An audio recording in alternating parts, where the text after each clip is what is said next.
সবক নাম্বার 22, আয়াত করার কায়দা। সবক নাম্বার 22 কি? আয়াত করার কায়দা। এই যে গোল চিহ্ন আপনারা প্রত্যেকেই দেখতে পাচ্ছেন, এটাকে বলা হয় আয়াত। এখানে থামতে হয়, বুঝতে পারছেন? ধরুন আপনি আরবি একটা বাক্য পড়ছেন আর তার মাঝখানে এরকম একটা গোল মতো এসছে, ওখানে থামতে হয়, মানে এটা থামার জায়গা। এটাকে কি বলা হয়? আয়াত। চলেন, আয়াতের শেষে যদি আমরা থামি, ভালো করে লক্ষ্য করেন, ধরুন এটা একটা পুরো আয়াত আরবিতে, ধরুন এটা, এখানে গিয়ে আমরা থামছি, তাই না? আয়াতের শেষে যদি আমরা থামি আর সেখানে দু জাবার ছাড়া যা কিছু আসবে, যেমন ধরুন দু জের, দু পেশ, জাবার জের পেশ, মোট কথা হলো দু জাবার ছাড়া যা কিছু আসবে সেখানে সাকিন হয়ে যাবে। বুঝে এসছে এতটুকু? আয়াতের শেষে দু জাবার ছাড়া যা কিছু আসবে সাকিন হবে। ধরুন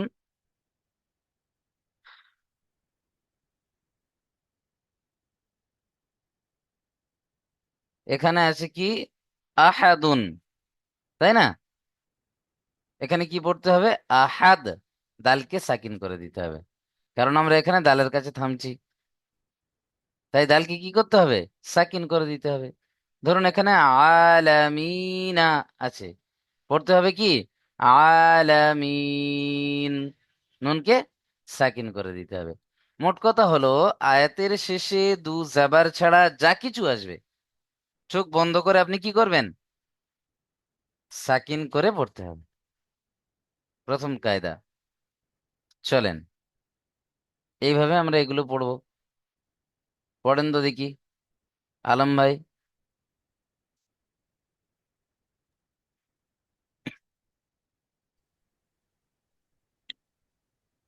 হামজা র জবর আর, র জবর রা, আর রহিম, আর রহিম।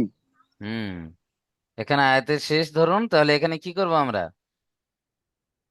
থেমে মিমকে, যাব। হ্যাঁ মিমকে কি করতে হবে? মিমকে জেডটাকে বাদ দিয়ে থেমে যেতে হবে, একে টেনে। এখানে আ সাকিন, না, হা সাকিন করতে হবে, সাকিন। মিমের উপরে কি হবে? সাকিন করতে হবে। সাকিন হয়ে যাবে। বুঝে এসছে? সাকিনকে লাগিয়ে যেখানে দিয়ে আমরা জেডটাকে ছেড়ে থামবো, দিব। যে শব্দের শেষে আমরা গিয়ে থামবো, ধরুন চাই সেটা আপনার আয়াতের মাঝখানে হোক বা আয়াতের শেষে হোক, যেখানেই থামবো আমরা দু জাবার ছাড়া যা কিছু আসবে সেখানে সাকিন করে দেবো। বুঝে এসছে? চলেন। জি হুজুর। মাশাল্লাহ। আফজাল হক ভাই পড়েন তো 3 নম্বরটা।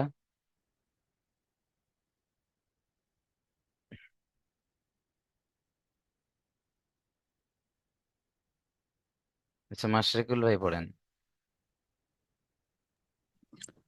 বিসমিল্লাহ। আলহামদু, আলিফ লাম জার আল, হা মিম দাল জাবার, হা মিম দাল জাবার হামদ, হুম, আলহামদ। মাশাল্লাহ। তাহলে এখানে কি হলো? দালের উপর পেশ ছিল, কিন্তু এখানে থামতে গেলে কি করতে সাকিন হবে? হবে, সাকিন হয়ে যাবে। সাকিন করতে হবে। মাশাল্লাহ, খুব সুন্দর। চলেন, বাবলু সরকার ভাই পড়েন তো দেখি এটা।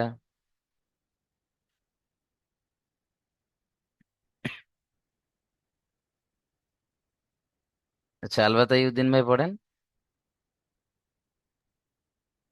হামজা জবর আ, হা দা, হা দাল জবর হাদ, আহাদ। হুম, মাশাল্লাহ। চলেন, তাহলে দু জেবার ছাড়া এখানে দু পেশ এসছে, তাই না? তাই আমরা এটা কি করে দেবো? জি, সাকিন করে দেবো। মাশাল্লাহ। সাকিন। আচ্ছা, আজগার ভাই পড়েন এটা। horse, হ তিন হোস, রকে সাকিন হিসেবে টানা হয়ে যায় ফোর্স। হুসর। তিনটেই ফোর্স উচ্চারণ হবে, খ, সিন, র, পেশ, হুসর। কি হই, এখানেও রয়ের উপর সাকিন হবে, ফোর্স। তাহলে এই দুটোকেই ক্ষয়ের সাথে তিনটে মেলাতে একসঙ্গে হবে। চলে আসে। হুম, জি খুসর। জি, ফোর্স। খুস নয়, খুসর। হ্যাঁ, লাস্টে র আসছে, খুসর। হুম, র কে উচ্চারণ করতে হবে ওই যে শেষ। মানে সাউন্ডটা ঠিকভাবে যাচ্ছে না ওই জন্য। আচ্ছা, চলেন। তাহলে আমরা এতটুকু তো বুঝতে পারলাম যে আয়াতের শেষে দুজাবার ছাড়া যা কিছু আসবে সাকিন হয়ে যাবে। চলেন, এটা কোরআন শরীফ পড়ানোর কায়দা, সেটা আপনাদেরকে শেখানো হচ্ছে। এরপরে আরো একটা জিনিস ভালো করে লক্ষ্য করেন, দ্বিতীয় নম্বর কায়দা কি আছে?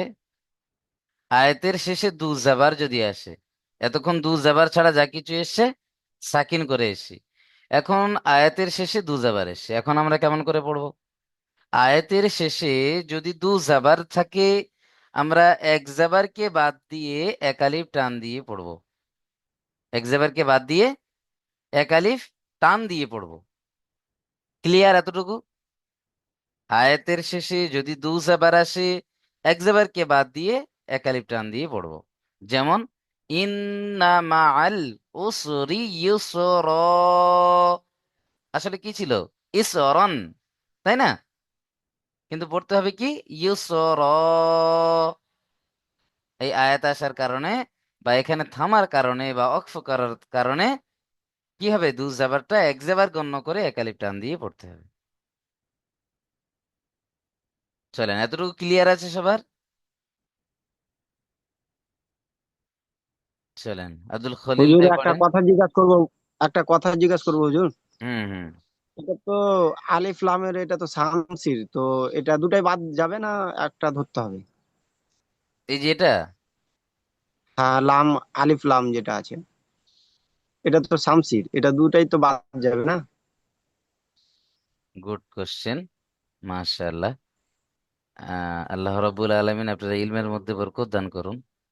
এই যে এখানে লামটা রয়েছে, লামের উপরে সাকিন রয়েছে, এখানে ছাপার ভুল হয়েছে। বুঝে আসছে? জি। এখানে এই যে আলিফ লাম দুটোই বাদ যাবে না, এখানে লামের উপরে একটা সাকিন হবে, এখানে ছাপায় ভুল হয়েছে। কারণ এখানে যদি আইন গিয়ে আইনের সাথে যুক্ত হতো, তাহলে আইনের উপর একটা তাসদিদ কিংবা সাকিন থাকতো। জি, তাহলে এটা আইনের সাথে পড়তে হবে আমাকে? আইনটা গিয়ে লামের সাথে যুক্ত হবে, শুধুমাত্র আলিফটা বাদ যাবে এখানে। এখানে একটা সাকিন জি জি হতো জি। কিন্তু আমাদের ছাপায় ভুল হয়েছে। বুঝতে ঠিক। পারছেন? ইন্না জি মাআল হুজুর। উসরি ইসরা, এটা হলো একটা হুম। কোরআনের আয়াত। বুঝতে পারছেন? জি হুজুর, বুঝেছি। আমি ভাবছিলাম যে এটা তো শামসির, আর হুম আপনি রিটিন করলেন আলাদা, তো ওর জন্য হুম। জিজ্ঞাসা করলাম। মাশাআল্লাহ, খুব সুন্দর প্রশ্ন করেছেন প্রত্যেকে। এটা আমরা কিন্তু লক্ষ্য করিনি, আমিও পড়ার সময় এটা লক্ষ্য করলাম না।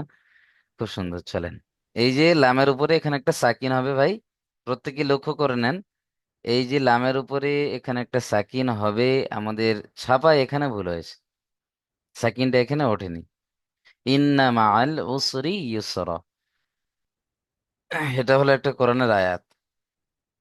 চলেন, আমরা তাহলে এখানেই এতটুকু বুঝতে পারলাম যে আয়াতের শেষে দু জাবার আসলে এক জাবারকে গণ্য করে এক আলিফ টান দেবো, অর্থাৎ এক জাবারকে বাদ দিয়ে এক আলিফ টান দিয়ে পড়বো।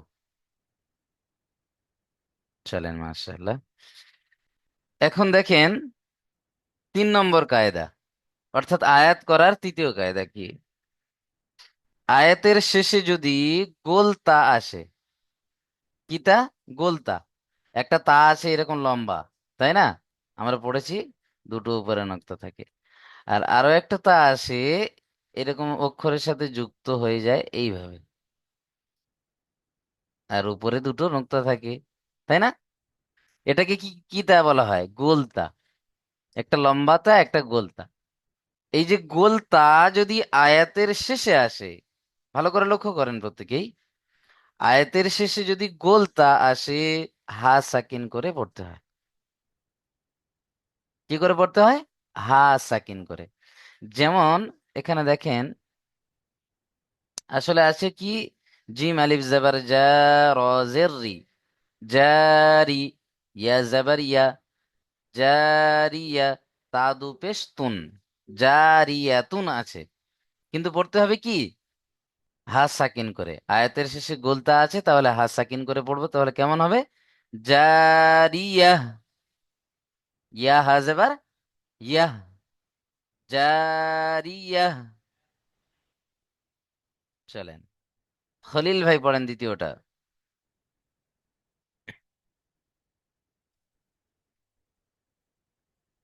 আব্দুল খলিল শেখ ভাই, মাইক অন করেন। আনিয়া। হুম। আয়াতের শেষে গোলতা আসলে কি করে পড়বো? তাকে হা সাকিন করে পড়তে হবে। হ্যাঁ, মাশাআল্লাহ, হা সাকিন করে পড়তে হবে। চলেন মিউট করে নেন, বাবলু সরকার ভাই পড়েন তো।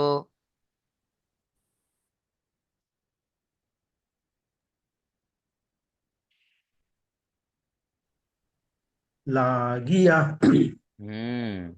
এখানে লাগিয়া এখানে আয়াতের শেষে গোলতা আছে, বা এখানে থামার সময় গোলতা আছে শেষে। শেষে গোলতা থাকলে কি করে পড়তে হবে সেখানে? সেকেন্ড করে পড়তে হবে। হ্যাঁ, সেকেন্ড করে পড়তে হবে। তাহলে আয়াত করার এই যে তিনটে কায়দা আপনাদেরকে শেখানো হলো, আমরা এটা প্রত্যেকেই কোরআনুল কারীম পড়ার সময় খুব ধ্যান রাখবো। যেখানে আমরা থামবো সেখানে যদি দুজাবার ছাড়া যা কিছু আসে আমরা সেখানে সাকিন করব। যদি দু জাবার আসে এক জাবারকে বাদ দিয়ে এক আলিফ টান দিয়ে পড়বো। আর যদি আয়াতের শেষে গোলতা আসে সেখানে হা সাকিন করে পড়বো। বুঝে এসছে? এতটুকু ছিল কায়দা আজকের। চলেন, আশা করি সবার ক্লিয়ার হয়েছে। নুরানি কায়দা এই পর্যন্ত শেষ। ইনশাআল্লাহ কোরআনুল কারীম খুব তাড়াতাড়ি আপনারা ধরবেন, তার আগে আপনাদের পরীক্ষা রয়েছে। পরীক্ষা আমি নেব ইনশাআল্লাহ এখানে। আপনাদের পরীক্ষা হওয়ার পরে এখান থেকে তিনজন ভাইকে আমি বাছাইকৃত করব, এবং সেই সমস্ত ভাইয়েরা এখান থেকে সামনের পরীক্ষার জন্য উত্তীর্ণ, যারা যাদের নাম্বার বেশি হবে তারা এখান থেকে ফাইনাল পরীক্ষায় যাবেন। আর কোরআন শরীফ ইনশাআল্লাহ প্রত্যেকেই ধরবেন আপনারা, ঠিক আছে? ওটা তো আলাদা বিষয়। প্রত্যেকেই কোরআনুল কারীম ধরার যোগ্য, আলহামদুলিল্লাহ। আর আমাদের এখান থেকে যে পরীক্ষাটা নেওয়া হচ্ছে এটা হলো মাসিক পরীক্ষা, ঠিক আছে? এই মাসিক পরীক্ষায় এখান থেকে যে উত্তীর্ণ হবেন তিনজনকে এই ক্লাস থেকে বাছাইকৃত করে অন্যান্য ব্যাচের ছাত্ররাও রয়েছে আলহামদুলিল্লাহ, সেখান থেকেও তিনজন করে আসবেন। প্রত্যেকের এক জায়গায় করে আমরা একটা ফাইনালি একটা পরীক্ষা নেওয়া হবে, সেখান থেকে মোট তিনজনকে বার করা হবে। সেই তিনজন ফার্স্ট সেকেন্ড থার্ড হবে, এবং এই যে ফার্স্ট সেকেন্ড আর থার্ড এই তিনজনকেই আমরা ইনশাল্লাহ এখান থেকে প্রাইজ করা হবে। তাদের বাড়িতে প্রাইজ পেয়ে যাবেন ইনশাল্লাহ। অনলাইনে আমরা এখান থেকে পাঠাতে পারি, কিংবা অফলাইনে কোনো ওস্তাদের দ্বারাও হয়তো তার বাড়িতে পাঠানো হবে ইনশাল্লাহ। আর এর সাথে সাথে যে ওস্তাদের ছাত্র প্রাইজে আসবেন ইনশাল্লাহ সেই ওস্তাদকেও সম্মানের খাতিরে একটা হাদিয়াও করা হয়। পুরো ওস্তাদের মিটিং হয় আমাদের মাসে একটা। আহ, আমাদেরও মাসে সপ্তাহে প্রত্যেক সপ্তাহে একটা করে মিটিং হয়। তিনটে অনলাইনে হয়, একটা অফলাইন। তো সেই অফলাইন মিটিংয়ে সেই ওস্তাদকে সেখানে সম্মানিত করা হয়। বুঝতে পারছে? ওই জন্য আমরা প্রত্যেকেই এটা খেয়াল করব যে এটা আমাদেরও সম্মান, আর ওস্তাদেরও সম্মানের উপরে নির্ভর এটা। সেই জন্য খুব চেষ্টা করব। কেমন? এর আগে যে সমস্ত ব্যাচের ছাত্ররা ফার্স্ট সেকেন্ড থার্ড এসেছেন আলহামদুলিল্লাহ, তাদের মেহনত ছিল সব থেকে কড়া। বুঝতে পারছেন? তা- তারা আহ হুজুর জিজ্ঞাসা করছে, আমাদেরও পরীক্ষা নিয়েছি আমরা আলহামদুলিল্লাহ তাদের।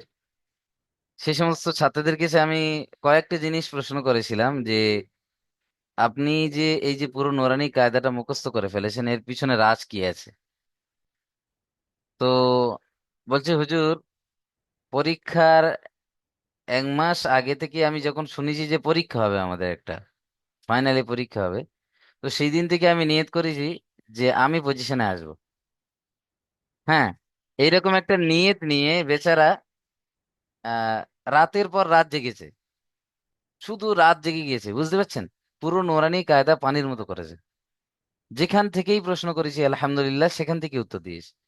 যেখান থেকে যে প্রশ্ন, এখানে কি ইজরা, এখানে কি বানান, এখানে কি কায়দা, হ্যাঁ, জিমের মাখরাজ কি, মিমের মাখরাজ কি, ওয়াওয়ের মাখরাজ কি, হায়ের মাখরাজ কি, যেখান থেকে যে মাখরাজ ধরা হয়েছে একদম পানি করে নিয়েছে। 12টা প্রশ্ন রয়েছে। চলেন, মিম সাকিনের কয়টি কায়দা, কি কি? ঈদগামে ইয়ার মালান কয়টি কায়দা, কি কি? ইকলাব কাকে বলে? যেখান থেকেই প্রশ্ন হয়েছে সেখান থেকে উত্তর দিয়েছে। বুঝতে পারছেন? ওই জন্য এই নিয়ত করে আমরাও যদি ইনশাল্লাহ আগে বাড়ি, আমাদের জন্য সহজ হবে ইনশাল্লাহ চলা। তবে ঘাবড়ে যাওয়ার কিছুই নেই, আর নার্ভাস হয়ে যাবেন না কেউ। পরীক্ষা মানে এই যে আপনার ফেল হয়ে যাবে, কোরআন শরীফ ধরতে পারবেন না, না, এরকম কিছু না। সাহস করে, প্রত্যেকের মধ্যে সেই প্রতিভা রয়েছে লুকিয়ে, আমরা যদি একটু মেহনত বাড়িয়ে দিই এবং চেষ্টা করি, ইনশাল্লাহ আমরাও সেই জায়গায় পৌঁছাতে পারবো। বুঝে এসছে প্রত্যেকের? চলেন তাহলে আজকের আপনাদের প্রশ্ন উত্তরটা একটু আমি রিভাইজ দিয়ে নেব। পরীক্ষা হওয়ার আগে আমি আপনাদেরকে জানিয়ে দেবো, এবং তার আগে একটু এক্সট্রা সময় আমি দেবো ইনশাল্লাহ আপনাদের। চলেন, আজকের প্রশ্ন উত্তরগুলো আমি আপনাদের ধরবো, ঠিক আছে? আপনারা উত্তর দেবেন। আলবাতাই উদ্দিন ভাই বলেন, হরফে লিন কয়টি ও কি কি? হরফে লিন দুইটি, অলিন আর ইয়ালিন। ইয়ালিন ও অলিন। হরফে লিন কি কেমন ভাবে পড়তে হয়? নরম নরম আওয়াজে, আহ, নরম আওয়াজে পড়তে হয়। হুম। টান ছাড়া, মানে বিনা টানে। হ্যাঁ, নরম আওয়াজে তাড়াতাড়ি পড়তে হয়। চলেন, হুম। বাবলু সরকার ভাই বলেন, আল্লাহ শব্দের লাম কি কখন পুর কখন বারিক পড়তে হয়?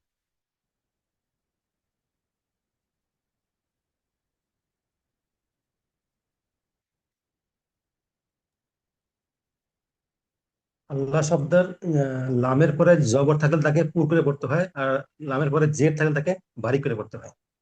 হুম, লামের পরে নয়, আগে হবে। আল্লাহ শব্দের লামের আগে। লামের আগে। সরি, লামের আগে। শাহ আলম সিদ্দিকী ভাই বলেন, র কি কখন পুর এবং কখন বারিক পড়তে হয়? শাহ আলম সিদ্দিকী ভাই। রর উপরে যদি জবর থাকে, জবর অথবা পেশ থাকে, তাহলে পুর করে পড়তে হয়। র সাকিনের পূর্বে, মানে আগে যদি জবর বা পেশ থাকে তাহলে পুর করে পড়তে হয়। আর র সাকিনের উম, আগে যদি জের থাকে তাহলে বারিক করে পড়তে হয়, বা রর আগে যদি জের থাকে তাহলে বারিক করে পড়তে হয়। আর র সাকিনের পূর্বে জেরের উপরে হুরুফে মস্তালিয়ার 7টি অক্ষর যদি আসে তাহলে পুর করে পড়তে হয়। হুম, চলেন, মাশাআল্লাহ, খুব সুন্দর হয়েছে। ব্যতিক্রম কায়দাটাও র পুরের সাথে বলে দেবেন, হ্যাঁ, যে র পুর হয় যে দুটো কায়দা বললেন, ওর সাথেও ব্যতিক্রম কায়দাটা বলে দেবেন, যে র সাকিনের ডান দিকে জের, আর তারপরে হুরুফে মুস্তালিয়ার 7টি অক্ষরের মধ্যে কোনো একটি অক্ষর আসলে র পুর হয়, বারিক হওয়ার জায়গায় র পুর হয়। চলেন, মাশাআল্লাহ। আচ্ছা, মাশরিকুল ভাই বলেন, ইকলাব কাকে বলে? ইকলাব। ইকলাব তানবিন ও নুন সাকিন ও তানবিনের পরে যদি বা আসে তাহলে ছোট মিম দ্বারা পরিবর্তন করে পড়িতে হবে, তাকে ইকলাব বলে। চলেন পরিপূর্ণভাবে বলেন তো দেখি আলম ভাই, ইকলাব কাকে বলে? একটু ছেড়ে গিয়েছে। একালিফ পরিমাণ গুণনা করে পড়তে হবে, এটা ছেড়ে গিয়েছে, বুঝতে পারছেন মাশরাফুল ভাই? জি জি, বুঝেছি। চলেন বাকে বাকি ছোট মিম দ্বারা পরিবর্তন করে একালিপ পরিমাণ গণনা করে পড়তে হবে। হুম, এই হলো পরিপূর্ণ কায়দা। চলেন, হুরুফে ইকফা কয়টি ও কি কি বলেন তো দেখি। আফজাল হক ভাই।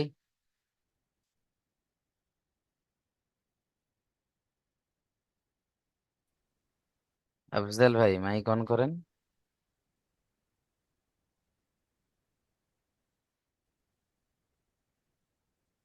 আচ্ছা, শাহ আলম ভাই বলেন আপনি। তানবিন ও নুন সাকিনের পরে হুরুফে ইকফার 15টি অক্ষর। অক্ষর কটা মানে টোটালি মুখস্থ হয় না, কিন্তু 15টি অক্ষর জানা আছে। আচ্ছা, ট্রাই করেন, কি কি 15টা বলেন দেখি। তা,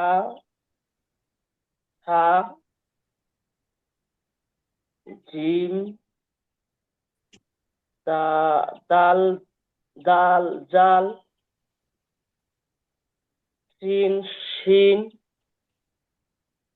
সাদ, যা দত, ত, জ, ফা, কফ, কাফ। হুম, যা ছেড়ে এই গিয়েছে মাঝখানে, বাকি সব ঠিক আছে। চলেন এদের মধ্যে তাহলে। কোনো একটি অক্ষর আসে, তাহলে তানবিন বলেন। বা নুন সাকিনকে নাকে তুলে, মানে সাকিনের আওয়াজকে নাকে তুলে এক আলিফ পরিমাণ গুণনা করে পড়তে হবে, একে ইকফা বলে। সাকিনের নয়, তানবিন ও নুন সাকিনের আওয়াজকে। আর তানবিন বা নুন সাকিনের আওয়াজকে নাকে তুলে এক আলিফ পরিমাণ গুণনা করে পড়তে হয়, একে ইকফা বলে।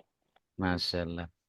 আলবাতা ইউদ্দিন ভাই বলেন, তানবিন এবং নুন সাকিনের মোট কয়টি কায়দা কি কি? তানবিন ও নুন সাকিনের চারটি কায়দা। কি কি? ইজহার, আহ, ইকলাব, ইদগাম আর ইকফা। হুম। আচ্ছা, ইজহার কাকে বলে? ইজহার হচ্ছে নুন সাকিন ও তানবিনের পরে যদি হরফে হালকি 6টি অক্ষরের মধ্যে যে কোনো একটি আসে, তাহলে তানবিন ও নুন সাকিনকে আহ, বিনা গুণনায় জাহির করে পড়তে হয়। আরো একবার বলেন, ইজহার কাকে বলে? তানবিন ও নুন সাকিনকে তানবিন ও নুন সাকিনের পরে যদি হরফে হালকির 6টি অক্ষরের মধ্যে যে কোনো একটি অক্ষর আসে, তাহলে তানবিন ও নুন সাকিনকে উম, বিনা গুণনায় জাহির করে পড়তে হয়। মাশাআল্লাহ। হরফে হালকি কয়টি, কি কি? হরফে হালকি হচ্ছে 6টি: হামজা, হা, আইন, হা, গইন, খ। মাশাআল্লাহ। চলেন, ঈদগাম কাকে বলে বলেন তো, মোহাম্মদ আসগারুল ইসলাম ভাই। ঈদগাম যে ঈদগামে ইয়ার মানে 6টি অক্ষর যেখানে থাকে তাকে মানে নুন তানবিন ও নুন সাকিনের পরে যদি ঈদগামে ইয়ার মানে 6টি অক্ষর থাকে তাকে ঈদগাম বলে। ঈদগাম হচ্ছে দুই প্রকার: ঈদগামে তাম, ঈদগামে নাকিস। ঈদগামে তাম কাকে বলে, নাকিস কাকে বলে? ঈদগামে তাম হচ্ছে তানবিন ও নুন সাকিনের পরে যদি র অথবা লাম আসে, তাকে র লামের সঙ্গে মিলিয়ে বিনা গুণনায় জাহির করে পড়তে হবে, একে ঈদগামে তাম বলে। আর ঈদগামে নাকিস হচ্ছে মানে তানবিন ও নুন সাকিনের পরে যদি নুন, অ, মিম, এই ইয়া, অ, মিম ও নুন আসে, তাহলে একে তানবিন ও নুন সাকিন সঙ্গে মিলিয়ে একাধিক পরিমাণ গুণনা করে পড়তে হবে, একে ঈদগামে নাকিস বলে। মাশাআল্লাহ। মিউট করে নেন, খুব সুন্দর হয়েছে, মাশাআল্লাহ। চলেন, আব্দুল খলিল ভাই, মিম সাকিনের কয়টি কায়দা কি কি? মিম সাকিনের তিনটি কায়দা: ইকফায়ে সাফাবি, ইদগামে সাফাবি আর ইজারে সাফাবি। প্রত্যেকটির সংজ্ঞা বলেন। আর ইকফায়ে সাফাবি, মিম সাকিনের পরে যদি বা আসে, তাহলে বাকে মিম সাকিনকে একাধিক পরিমাণে গুণনা করে পড়তে হয়, একে বলে ইকফায়ে সাফাবি। এই ইকফায়ে সাফাবি, হ্যাঁ। ঈদগাম মানে মিলিয়ে পড়া। যদি নুন সাকিনের পরে মিম সাকিনের পরে যদি মিম আসে, তাহলে মিমকে মিমের সঙ্গে মিলিয়ে একালি পরিমাণ গুণনা করে পড়তে হয়, এটাকে বলা হয়েছে ঈদগামে সাফাবি। এবারে ইজাহারে সাফাবি, এটাকে জাহির করে পড়তে হয়। যদি মিম এবং বা ছাড়া অন্য কোনো শব্দ আসে, তাহলে এটাকে জাহির করে পড়তে হয়, একে বলা হয়েছে ইজাহারে সাফাবি, আচ্ছা, আপনার কি গুণনা নিচে, ছাড়া। নিচে কোনো জায়গায় লেখা আছে? হ্যাঁ, কোন জায়গায় লেখা আছে পাশে, নিচে? হ্যাঁ, হ্যাঁ, হ্যাঁ। হুম। পরীক্ষার সময় প্রত্যেকের ভিডিও অন থাকবে, 1 নম্বর। দ্বিতীয় নম্বর হচ্ছে, আপনি কোন দিকে তাকিয়ে আছে সেটাকে লক্ষ্য করা হবে। আপনাকে সরাসরি বলা হবে না যে আপনার ওখানে লেখা আছে আপনি দেখে পড়ছেন। ওস্তাদ তো বুঝতে পারবেন, আহ হুম। নাম্বার কেটে নেবেন। সেজন্য নজর যেন পরীক্ষার সময় ক্যামেরার দিকে থাকে সবসময়। কিনে থাকে। হুম। আচ্ছা, ঠিক আছে। এটা খুব লক্ষ্য করবেন ওস্তাদরা, যেহেতু অনলাইন ক্লাস বলে, অনলাইন বলেই যে আপনার দিকে লক্ষ্য করা হবে না তা নয়। ভিডিও অফ রেখে পরীক্ষা হবে না, ভিডিও অন থাকবে, আপনার পরীক্ষা হবে সরাসরি। এবং আপনার নজর আচ্ছা, কোন দিকে আছে সেদিকটা ওস্তাদের নজর থাকবে। ওস্তাদ তো কিতাবের দিকে তাকাবে না, আপনার দিকেই তাকিয়ে থাকবে যে আপনি কোন দিকে চেয়ে পড়ছেন। আচ্ছা। বুঝে আসছে? জি হুজুর। চলে না, ওই জন্য একদম পানির মতো মুখস্থ করে নেন, হয়ে যাবে ইনশাল্লাহ। হুম। চলেন, এসকে আমির ভাই।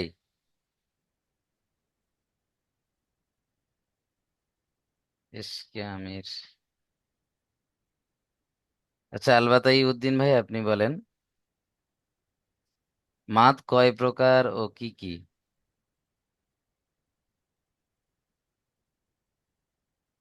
আলবাতাই উদ্দিন। আচ্ছা, শাহ আলম ভাই বলেন তো। মাদ্দে মুত্তাসিল, মাদ্দে উন- আচ্ছা, মাশরেকুল ভাই বলেন, মাদ কয় প্রকার কি কি? মাদ হলো 4 প্রকার: মাদ্দে মুনতাসিল, মাদ্দে এ, আরি আরিজুফি, মাদ্দে আচ্ছা, বাবলু সরকার ভাই বলেন মাদ্দে দেখি।